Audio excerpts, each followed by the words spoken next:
Welcome to Financial Focus, brought to you by GulfCoast Financial Services founder and CEO, John Kuykendall. John and his team of financial, legal, and tax professionals have been providing North Florida savers and investors sound, comprehensive financial guidance for over 30 years, helping you to achieve important life and planning goals. Be sure to like, subscribe, share, and tune in for more Financial Focus by visiting GulfCoastFinancial.net.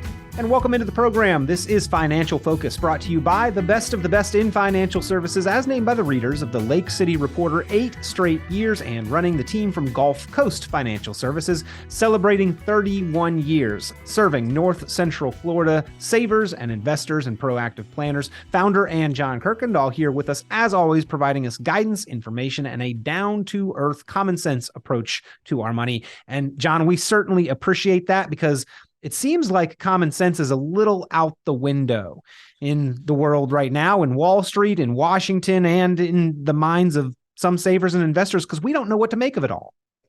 Well, that's true, Peter. But, it's nothing that we haven't seen before. It's nothing we haven't been through before. The problem is that we just have these people who have ulterior motives talking about the end of the world, the collapse. And, if you look behind the scenes, there's always a reason for that. And I guarantee you they're probably silver and gold salesmen, or they're selling something, and it's going to cost you money, either in the reaction to them that you do, or in getting their products.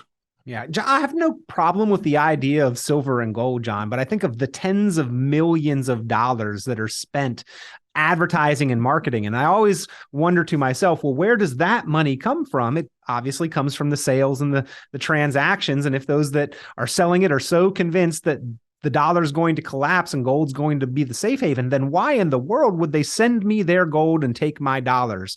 Just a couple of questions that are always on my mind. But we are worried about the policies in Washington that seemed to have caused this self-inflicted pain that now Washington has to step in and solve, right, John? It's kind of one of those vicious cycles here that in some ways was predictable when we saw all of the stimulus money after the Great Recession and COVID. Mm-hmm. Well, you got to remember that during after the Great Recession, the Fed put a lot of money in circulation in order to keep rates down and in order to get the economy stimulated. They did the same thing during COVID. And at some point in time, Peter, we have to pay for that overabundance of money in the money supply by bringing it back to a rational number and taking reserves out of the money supply, therefore causing interest rates to go up. And so, it was bound to happen sooner or later. And when you've got a 10%, 11% inflation rate, you can't afford not to take action. And so we did take action. And what that caused was another reaction, because the banks had been loaning money out at exorbitant rates and giving us very little in return. So they were making nice spreads, but some of them got greedy and they tied up their money too long. And so when the interest rates went up, they got caught in the crosshairs of a rising interest rate market where bond prices go down. It's just natural. But, Peter, we do this all the time. We've done this throughout history. In the 70s, we had Franklin. Franklin was the largest bank to ever fail, and we thought it was the end of the world. We had 1989. Banks failed. We had the savings and loan crisis in the mid 80s, and they failed. And so we somehow get through all of this, and life goes on, and we shouldn't overreact to a population that, like I said, is trying to sell you something. The difference between what we see now and what we've seen in the past is it's in our face every day. It's in our face every minute. We turn on our computer. Biden's going to take your retirement. Biden's going to do this. Biden's going to do that. He's not going to take your retirement, people. There's no way he can do that. Now, will we have changes? Will we have changes in legislation? Yes. And those are the things we have to be careful of.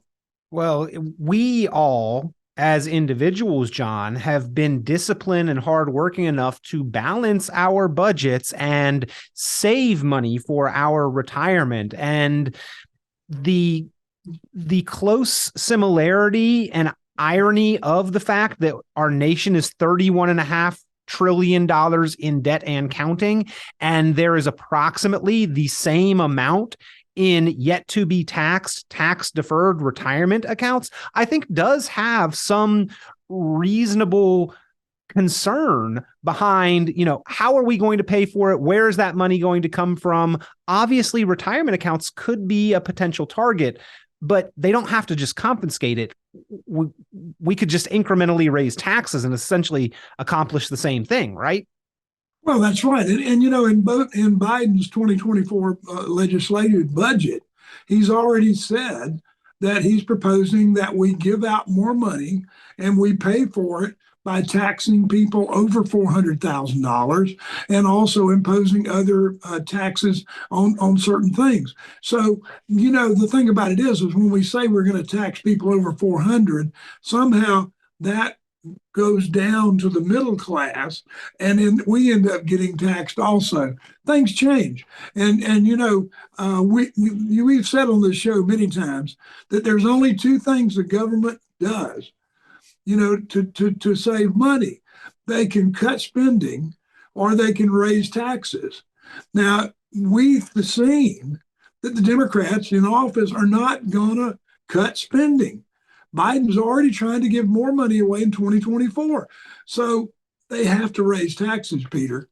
So, John, for proactive planners like those that you talk to there at GulfCoast Financial Services, this is a moment and a window of opportunity to be proactive and effective with a plan in place. Well, that's right. We have to have the income plan, the financially focused income plan, which takes into consideration your income and taxes during retirement, also the taxes and the tax bracket you're in now. And we have to be proactive and work with that, and then try to find ways that we can lower your taxes either now or in the future. And there are ways. I met with two clients this morning, and we talked about doing charitable qualified distributions, because that's a way that they can give money out of their retirement accounts and not have to pay taxes on it. And it also counts as per a portion of their minimum distribution. So there are things that we can do. Roth conversions. We keep talking about Roth conversions and we keep harping on it. But the reason we do that is because taxes today are going to be cheaper than they're going to be tomorrow.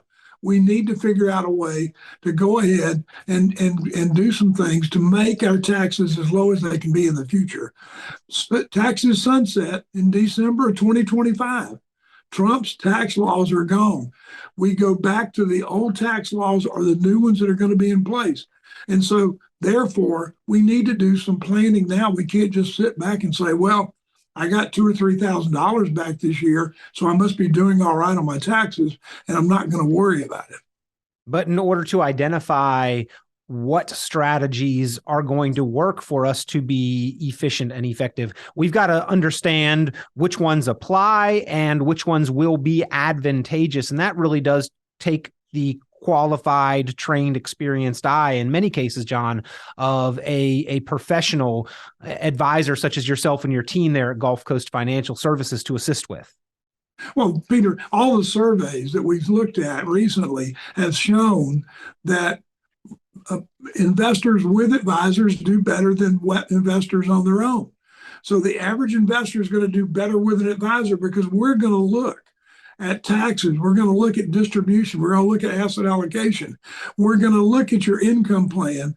We're going to do all the things that we have the expertise in the computer software, and that we spend thousands of dollars every year making sure that our clients have the best information that we can give them. And meanwhile, Washington's probably going to remain being Washington and continue debating this debt ceiling issue, John? Well, the debt ceiling's been with us for a long time, Peter. We keep knocking that debt ceiling. I don't know we don't balance that budget very well. And we knew, I said a year ago when we started raising interest rates, that it was going to affect our debt. And it would affect a lot of things that people weren't concerned about, because rising interest rates, while they're good on the average consumer, are bad on business and bad on government debt. And when you have as much debt as we have in the United States from our government, every dollar it creates, every interest rate dollar creates more debt. And so the government, keeps printing, the government keeps giving, but unfortunately, they've got to get back to a balanced budget and quit this debt ceiling. But it is a ploy because, nobody wants to shut the government down. And theoretically, we'd put a lot of people out of work. And so therefore, it's a way we can spend and still end up having to raise the debt ceiling. But there comes a point, it's kind of like musical chairs, Peter. At some point in time, the music stops. And unfortunately, we may not have a chair. Yeah. Well, as Michael Jordan once said, the ceiling is the roof.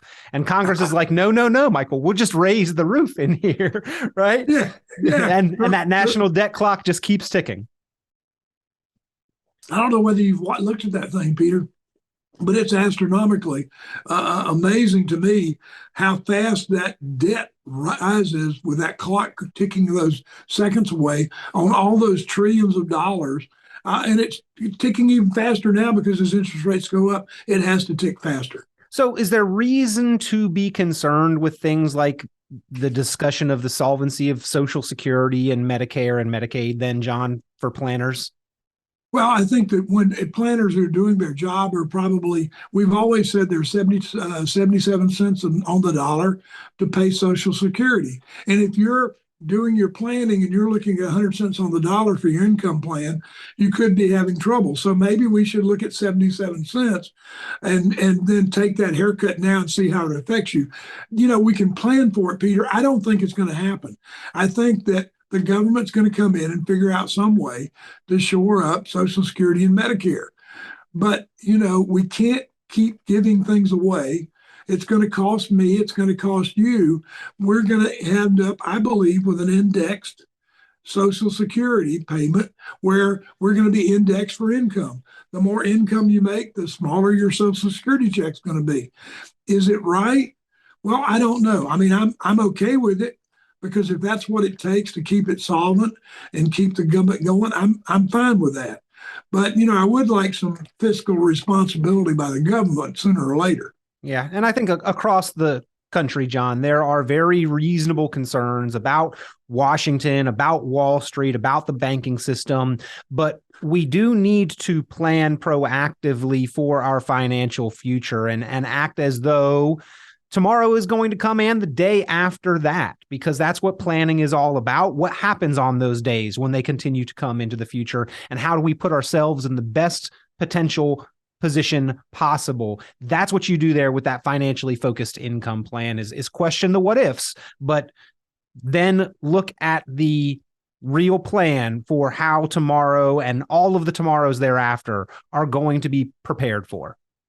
Well, that's it, Peter. I think we could be pessimistic, but God only gives us one shot at this life, and there's no mulligans. And so you can go through life being pessimistic and think the world's going to end, but I'd rather be optimistic and believe that there's a plan. And if I plan my plan, then it'll work out in the end. And so I'm not pessimistic. I'm really optimistic about what's going to happen. I think that, as long as I know where I'm headed, I've got my plan in place, I can help my clients, then we're doing our job. And life's going to be a lot more fun than if I worry about it and listen to all these people. I got a short story. I've got a friend who called me the other day and he said, look, I found this guy who can make 16,000% interest return on his investment. And it's going to cost me $49. And he's going to give me all these stock tips. So I said, well, that's great. If you've got the time to sit there and follow his plan, then that's wonderful. So I talked to him the other day at Rotary and I said, how's that plan going? He says, well, it's working out. He said, I did buy the first installment. He says, but every time I click on something, it takes me to another page where I need to buy something else. So somebody's making a return there, right, John? Yeah, somebody. I figured out how this guy was making his return really quick. There is no free lunch in life, and there's no free lunch in the United States. We've got a great country, a great society. We're the only place on earth that have all of the advantages that we have, but we take them for granted. But what we need to do, Peter, is sit back, work our plan, do the plan. I think if you fail to plan, you're bound to make a mistake. So we have to plan, and that's the whole key. And that financially focused income plan will take care of all those tax questions and those tax answers and help us get back on track. Optimistic, pessimistic. If you do the plan, you can have more realistic expectations about the days that lie ahead. That's why John Kuykendall, his team, the services that they provide with the financially focused income plan are so important and valuable, ladies and gentlemen. If you would like to get that put together or even just review and update your current plan or better understand your accounts, pick up the phone, give a call, request that complimentary review and strategy session, 386-755-9018. That's 386-755-9018. 9018, or you can visit online, GulfCoastFinancial.net, GulfCoastFinancial.net. John, always a pleasure. Appreciate you continuing to bring up the important discussions, topics, and the information to help us make better, more informed decisions with our money. Thank you, Peter. Have a great week. I like the rhyming there about the plan. It's all about the sound bites, John. Talk to you next time. Okay.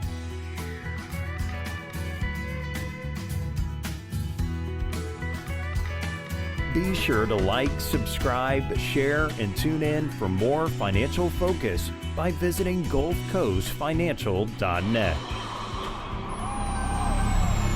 The information presented on this program is provided for informational purposes only, without warranty of accuracy, completeness, or suitability for a particular purpose. This program is not intended to be and does not constitute financial, investment, legal, or tax advice. This information is general in nature and not specific enough to be construed as advice. You should not make any decision based on the information presented on this program without independent consultation with an appropriately licensed professional or competent advisor. Investment in securities or the market involves a potential risk for loss of principal. Trading, therefore, may not be suitable for all listeners. Annuity guarantees are based solely on the financial strength and claims-paying ability of the issuing company. Withdrawals of growth from annuities may be taxable as ordinary income in the year it is taken. Individuals should review contracts for specific details of the product's features and costs. Early withdrawals may subject the owner to penalties, fees, or taxes. John Kuykendall is registered with and securities are offered through Kovac Securities Inc., member FINRA SIPC, found online at www.kovacsecurities.com. Advisory services are offered through Gulf Coast Financial Services Inc., a registered investment advisor in Florida. Gulf Coast Financial Services Inc. is not affiliated with